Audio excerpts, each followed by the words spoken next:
ಜಗದ್ಗುರು ಶಂಕರಾಚಾರ್ಯ ಶ್ರೀಮದ್ ರಾಘವೇಶ್ವರ ಭಾರತೀಂದ್ರ ಪ್ರಭೋ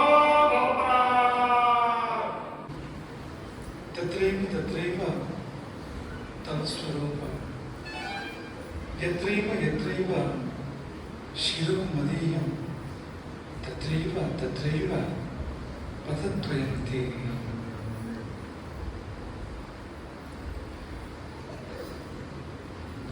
ಅನ್ನಪೂರ್ಣೆ ಸದಾ ಪೂರ್ಣೆ ಶಂಕರ ಪ್ರಾಣವಲ್ಲಭೆ ಜ್ಞಾನ ವೈರಾಗ್ಯ ಸಿದ್ಧ್ಯರ್ಥಂ ಭಿಕ್ಷಾ ದೇಹಿ ಚ ಪಾರ್ವತಿ.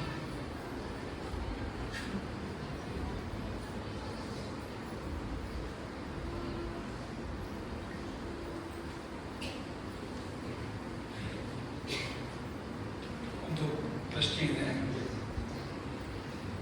ನಮ್ಮ ಸಂಗೀತಾಚಾರ್ಯ ಹರೀಶ್ ಹತ್ರ ಕಚ್ಚಿದ್ದನ್ನು ತಿಂದಿರ ಮೇಲಿಗೆ ಅಥವಾ ಎಂಜಲು.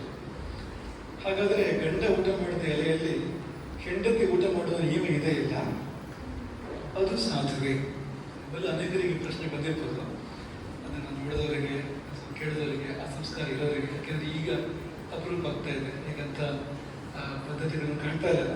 ಮೊದಲೆಲ್ಲ ನಮ್ಮ ಚಿಕ್ಕ ವಯಸ್ಸೆಲ್ಲ ನೋಡಿದಾಗೆ ಗಂಡ ಹೆಂಡತಿ ಬೇರೆ ಎಲೆ ಹಾಕೋದು ಹೋಗ್ತಿರ್ಲಿಲ್ಲ.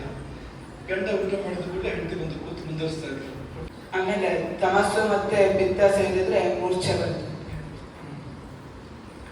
ನಂಗೆ ಅದಷ್ಟು ನೆನಪಿಟ್ಟು ಹಿಡಿದು ತುಂಬ ಸಂತೋಷ ಆಯ್ತು. ಆರಂಭದಲ್ಲಿ ಅದಷ್ಟು ಹಿಡಿದು ತುಂಬ ಸಂತೋಷ ಆಗುತ್ತೆ ನಮಗೆ.